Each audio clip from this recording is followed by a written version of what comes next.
Ce mardi 15 octobre 2024, Jordan Deluxe a reçu Christina Cordula sur le plateau de son émission Chez Jordan, C8. Et la présentatrice de 59 ans n'a pas échappé à une question sur Stéphane Plaza, dont elle est proche. L'occasion pour elle de prendre la défense de la star de recherche appartement ou maison, M6. Depuis un an, Stéphane Plaza se fait plus discret au vu de l'affaire dont il fait l'objet et de son état psychologique. Une situation qui attriste beaucoup Christina Cordula. Si est un ami, je l'adore. Si est une personne top, extraordinaire, généreuse, gentille, je suis vraiment très triste de tout ce qu'il se passe.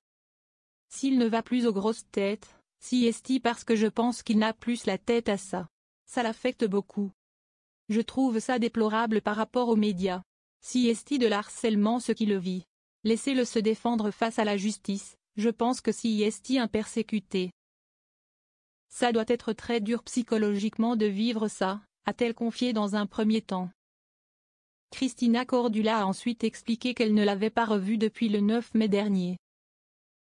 Date à laquelle il s'était rendu au concert de Taylor Swift, avec Jean-Phil Hansen, à Paris. Toutefois, les deux amis continuent à s'échanger quelques messages. Il est très triste. J'ai peur pour lui. Si est horrible ce qu'il se passe. On peut détruire la vie de quelqu'un psychologiquement à cause de ça. Si est très grave, les gens accusés ont le droit d'être jugés. Les médias doivent arrêter d'harceler ces gens-là. Les gens commencent à y croire après dans la rue, on commence à t'agresser, a poursuivi l'épouse de Frédéric Cassin. Puis, elle a fait savoir à Stéphane Plaza qu'elle l'aimait et a fait part de son soutien. Je suis sûre que tu vas t'en sortir, a-t-elle conclu. Stéphane Plaza bientôt jugé. En octobre 2023, Mediapart a révélé que 3 de ses anciennes compagnes l'accusaient de violence conjugale et que 2 d'entre elles portaient plainte. Quelques mois plus tard, en mars, il était convoqué par la police et placé en garde à vue pour 2 jours et 2 nuits, au commissariat central de Paris.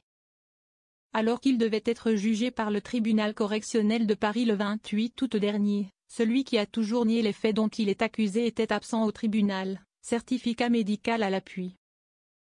Bien qu'il tienne à être présent, nous avons dû privilégier la préservation de sa santé mentale, avait expliqué une de ses avocates, Hélène Plumet, contactée par l'AFP.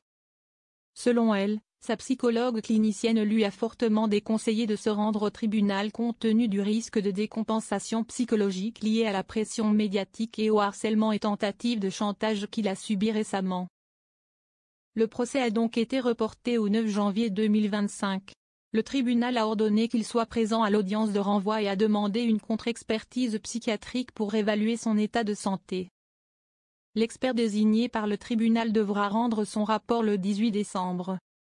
Stéphane Plaza reste présumé innocent des faits qui lui sont reprochés jusqu'au jugement de cette affaire.